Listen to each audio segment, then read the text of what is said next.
Hello and welcome. Our hearts are more than emoji confessionals and construction paper creations. They are fist-sized engines that power the human body. Problems with the heart affect the entire body. No wonder then that heart disease is such an important public health issue. Heart disease is the leading cause of death worldwide, claiming an estimated 17.9 million lives each year. Up to 50% of all cardiac deaths due to cardiovascular disease occur in people who have no history or any kind of symptom of heart disease. Cardiac emergencies can occur at any time and at any age. Sudden cardiac arrest and heart attack are such emergencies. Even young adults suffer from sudden cardiac death due to their sedentary and stressful lifestyle. Without CPR, that's the immediate recognition, and CPR, the chance of survival decreases significantly with every minute that passes without life-saving measures. It has been proven that bystander CPR improves the rate of survival by almost 50%. It's even more important if you have a loved one who has a history of cardiac disease, as research reports that the majority of cardiac arrests occur at home. CPR knowledge will equip you with the skill and the confidence needed to transform yourself from the role of a bystander to a lifesaver. Save a Life is an initiative through which people will be made aware of the early signs and symptoms of cardiac arrest so that patients can get to the hospital in time and also be trained on giving CPR if the need arises. Today we have with us eminent cardiologists who can help you understand sudden cardiac death and the role of CPR to revive and save a life. To begin with, we have Dr. Praveen Chandra, Chairman of Interventional and Structural Heart Cardiology, interventional cardiologist from Medanta, Medicity in Gurugram. We also have Dr. Preetam Kumar Chatterjee, consultant interventional cardiologist from CNMCH in Kolkata, and Dr. N. Siva Kadaksham, a consultant cardiologist, Siva's Cardio Diabetic Care Clinic in Chennai. Thank you so much and welcome to the show. Let me begin my first question and take it to Dr. Chandra. Atrial fibrillation is a very common type of heart rhythm problem. What is it exactly and what causes atrial fibrillation? Dr. Chandra. Okay. So thank you very much, Divya. I think this is a very important questions because home care, as you were already telling, is the first thing we have to do or encounter when a problem happens. So atrial fibrillation or irregularity of the heartbeat, because as you all know that the heart beats at a regular rate from birth till death, and generally the rate ranges between 60 to 100. In this situation, which commonly happens in elderly age groups, in patients who have diabetes, in patients who have high blood pressure, in patients who have heart blockages or heart diseases, this thing can happen. And in this situation, the heart starts beating chaotically. As you can understand, it becomes very irregular, very chaotic, very fast. And that, if that continues to happen, then the heart cannot tolerate and the pumping power of the heart becomes low. So that means it needs to be treated very quickly. And we have to recognize this problem. So if somebody has a feeling of bumping in the heart or palpitations, this needs to be checked. The pulse rate needs to be checked. And this is diagnosed by doing a ECG testing. And most of these people, as I already said, and it also happens whenever there is an acute problem, like somebody has a infection or in the hospital for some other illnesses, this heart can become irregular. And also in the end, I can tell you, it's also known as a holiday heart syndrome, which means when people drink too much on weekends or they drink excessively, this kind of irregularity of the heartbeat can happen. Right. Let me take my next question to Dr. Siva Kadaksham. The cardiovascular diseases that have now become the leading cause of mortality in India, why are Indians more prone to cardiovascular disease? That's a wonderful thing which predispose you to heart attack. Conventionally, all over the world, it is said that tobacco usage, diabetes, hypertension, obesity, high cholesterol, and all these things. But if you look at the epidemiology, Indians are at a higher rate of mortality and morbidity from cardiovascular diseases. This has been going on as a research for the past 40 years, especially by a person of Indian origin by name Professor Enas A. Enas, who is chairing the chair in Illinois for the incidence of coronary artery disease in South Asians. And he had found that we are more prone, 4 to 5 times more common than an American, 8 times more common than a Japanese, and 6 to 7 times more common than a Singaporean, and 4 to 5 times more common than a person who is living in UK. So what they did was they started selecting people who had settled in these foreign countries, Indians who have settled in foreign countries for more than 3 generations. That means their lifestyle and food habits would be almost similar to the country wherein they are living. And even after the third generation, they had found the incidence of coronary artery disease is high, cardiovascular disease is high in Indian settlers. That means we are genetically predisposed. And some of the factors that he had found is what is called increase in homocysteine level, increase in LP little a, lipoprotein little a. These are the things that we are working on that. Whether they are definitely, if controlling them will decrease the age of coronary artery disease in Indians is still a question mark. But another pattern in Indian patients is we get coronary artery disease, that is the heart attack, 10 years to 15 years earlier than a Westerner. So normally if the age for a heart attack is above 60, Indians get it between 40 to 60. And when we do an angiogram, we found that coronary arteries are also small and they have diffuse vessels. So the cardiac vascular surgeons find it difficult to anastomose. And even after this, when you look at the results, the recurrence rate after an angioplasty and bypass surgery is also very high because the disease is very diffuse and in multi-levels. Right. Let me take my next question to Dr. Chatterjee. What happens if you have an abnormal heart rate, abnormal heart rhythm? What is the most common serious heart rhythm abnormality? Dr. Chatterjee. Thank you. Actually, abnormal heart rhythm means either it may be slow or it may be very fast. There are different types of symptoms and different types of outcome. In case of most dreaded is this high, fast and irregular heart rate, that is we all know as atrial fibrillation. Though it happens in atrial fibrillation, what happens is that the heart is beating at a very fast but irregular heart rate, so that the blood circulation cannot happen. So it actually leads to most commonly what is known as a stroke, because there is a blood clot, usually chances of development of blood clot in the heart, which may get dislodged and go into the brain and can cause a stroke. It is one of the most dreaded complication of atrial fibrillation. Also, in a long-standing atrial fibrillation, if patient is having permanent atrial fibrillation, then there is chances of development of heart failure that increases quite significantly in a patient than those who don't have an atrial fibrillation. And also, atrial fibrillation, this long-standing atrial fibrillation, that increases the chances of the sudden cardiac death. So, atrial fibrillation is the most dreaded, and we should take care of diagnose it. It is quite simple to diagnose with ECG, and we have to look for a patient who are particularly prone for development of atrial fibrillation, particularly those in aged patient or those with having hypertension and coronary artery disease. We should screen for atrial fibrillation so that this complication of development of blood clot or sudden cardiac death or development of heart failure can be prevented. Right. Dr. Chandra, what should be the response of a person who observes a person clutching onto his chest and then falling down? What things need to be checked before starting CPR? Dr. Chandra. Yeah.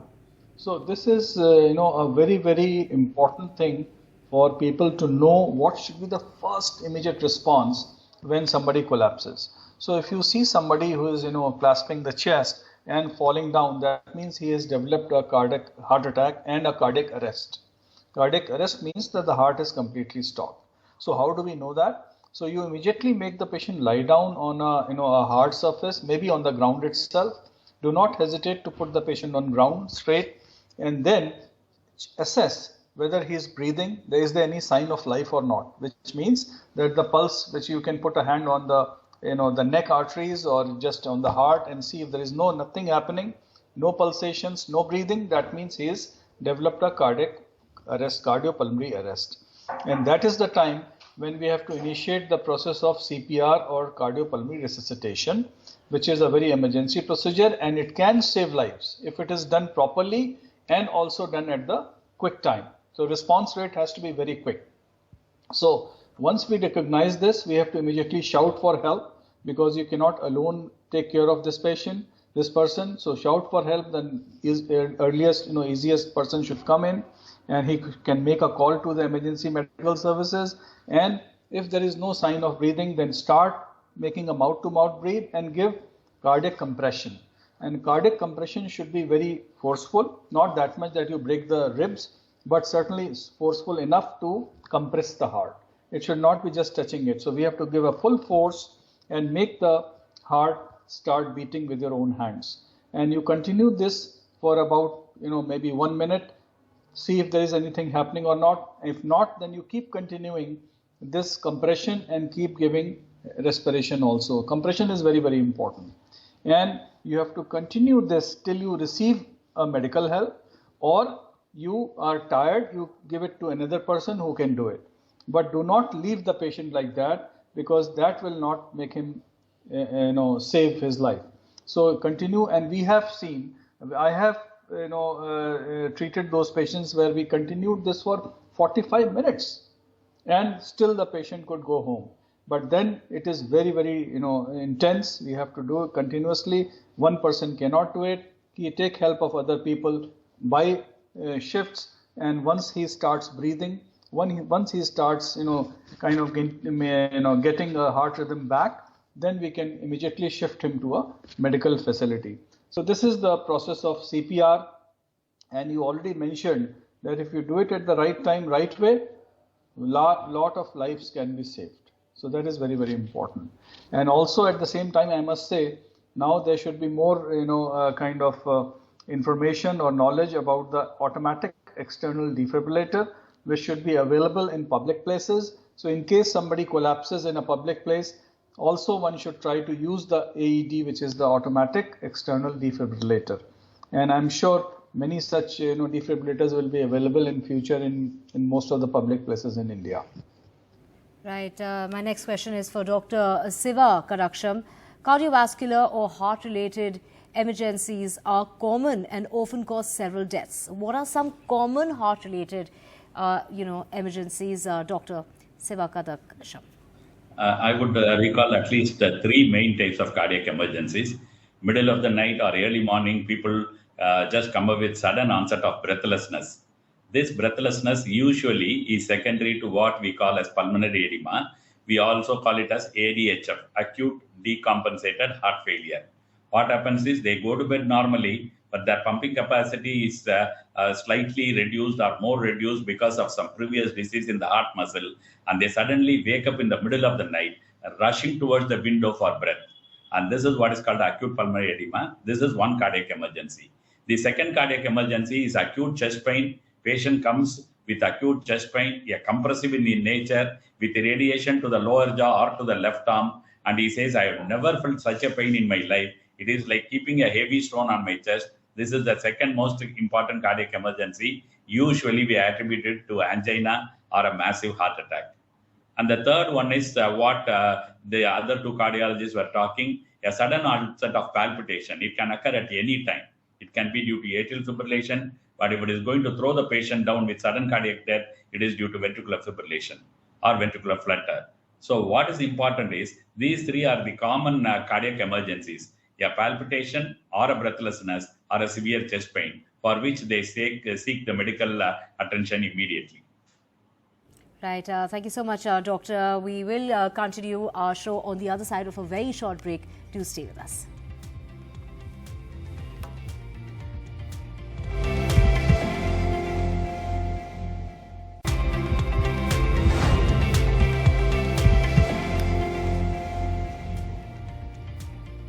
Welcome back. Let's get our expert doctors to take us through the topic of the day. We just discussed right now that sudden cardiac arrest is an emergency.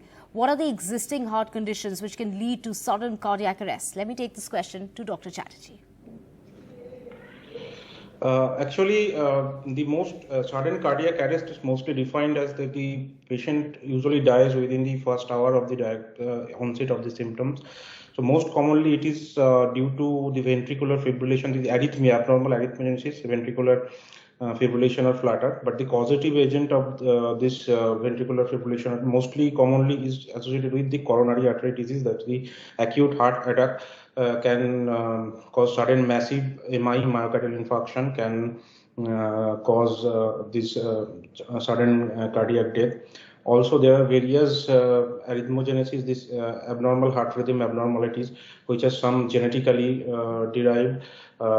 They can also cause, like there are few diseases which is known as the hypertrophic cardiomyopathy. That is, as we see in few athletes are dying in the sports during this sport because these patients are mostly having an inherited abnormality of their cardiac muscles that predisposes them to development of sudden onset ventricular tachycardia, ventricular fibrillation, ventricular flutter, which is the prime cause of death of such young patient of young age, because these are inherited problems of their cardiac muscles. Also, there is known as the arrhythmogenic right ventricular dysplasia. This is also an inherited causes of RV muscles, right ventricular muscles problem though. So this type of diseases can cause sudden cardiac death. But most commonly in India, it is mostly due to coronary artery disease, that sudden heart attack, acute myocardial infarction, that causing one of the most common cause of development of causing sudden cardiac death. Right, Dr. Chandra, if a person performing CPR is not well trained, how does he know when to stop performing CPR, and what should the person do after performing CPR?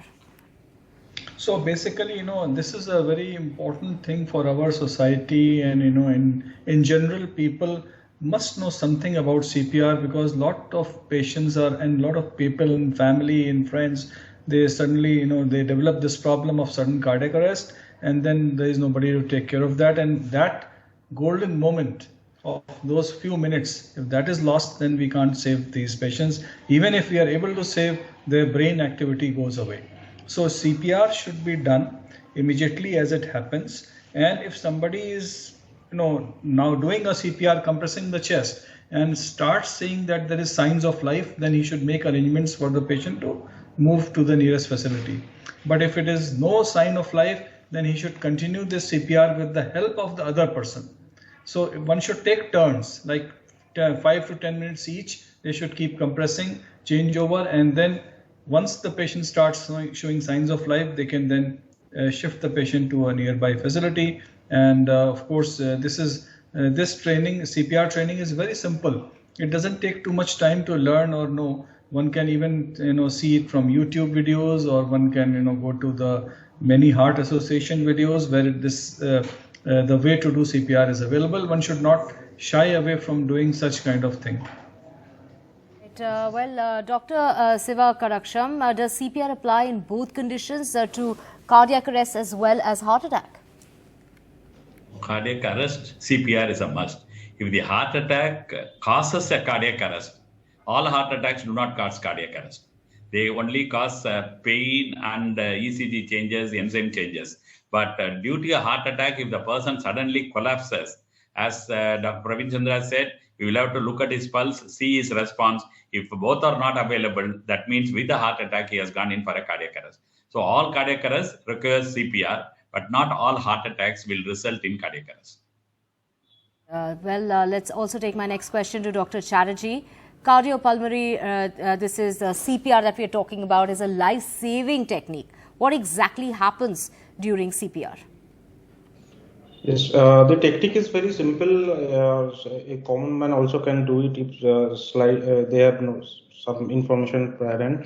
So what the thing is, when the patient collapses and patient pulse is not available, we have to check for responses. If that is not in, patient has gone for cardiac arrest. So there are three things to remember. One is CAB. C is for compression, A is for airway, and B is for breathing. So those who are not trained in CPR, they can keep away the A and B part.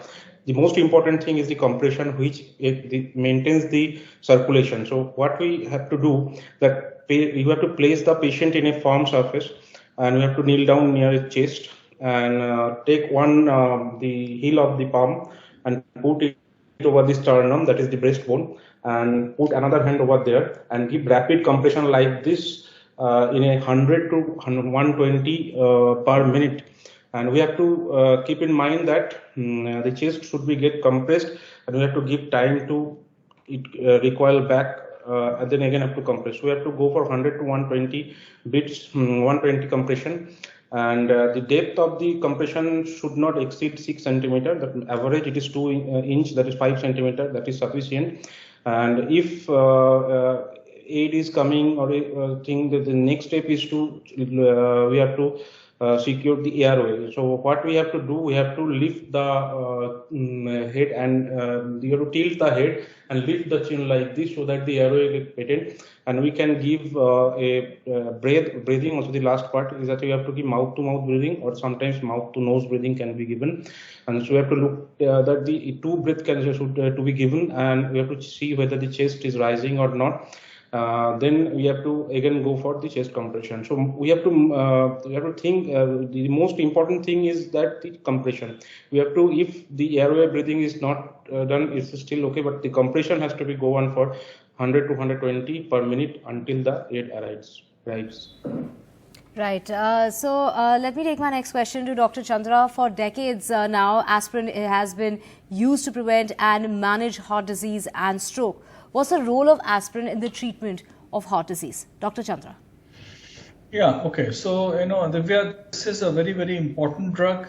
The cheapest drug for treatment of heart disease is aspirin, and basically it is being used for ages now. So how do we use aspirin? Who are the patients who should get aspirin? I'm just going to tell you now. So whenever there is a heart attack happening, if somebody witnesses a heart attack, the first drug to be taken is aspirin. A tablet of 325 milligram tablet should be crushed, mixed in half a glass of water, and given to the patient immediately. So we have seen that those patients who come after taking aspirin, generally their heart attack starts settling down, and the results in these patients is much better. However, those people who are already having heart disease and who are undergoing angioplasty or bypass surgery or any artery blockages, these patients have to take aspirin for the whole life. And the dose of aspirin which we give to these patients is just a small baby aspirin, 75 milligrams or 150 milligrams a day. This has to be taken in the night time after having meals, and generally it is very safe to take it. But at the same time, it has been seen that it is not recommended to those people who have diabetes or, for example, high blood pressure and do not have any documented heart disease. There is no need to give aspirin, because it can also lead to complications like bleeding in the stomach or acidity, and these problems happen. The hemoglobin can go down. So it is to be only given once the doctor recommends it. One should not try to take it oneself. The only time they can take it by themselves is at the time of a heart attack or serious chest pain, where a tablet of aspirin can be dissolved in a glass of water, half a glass of water, and has to be taken. At the same time, those people who have stroke or any history of stroke, like paralytic stroke, they have to also take the aspirin. So heart disease and brain disease, in both diseases, aspirin is a very good medicine for treatment for the whole life. Right. Thank you so much, Dr. Chandra, Dr. Chatterjee and Dr. Siva Kadaksham for joining us on the broadcast today. With that, we're slipping into a very short break. Lots more coming up on the other side.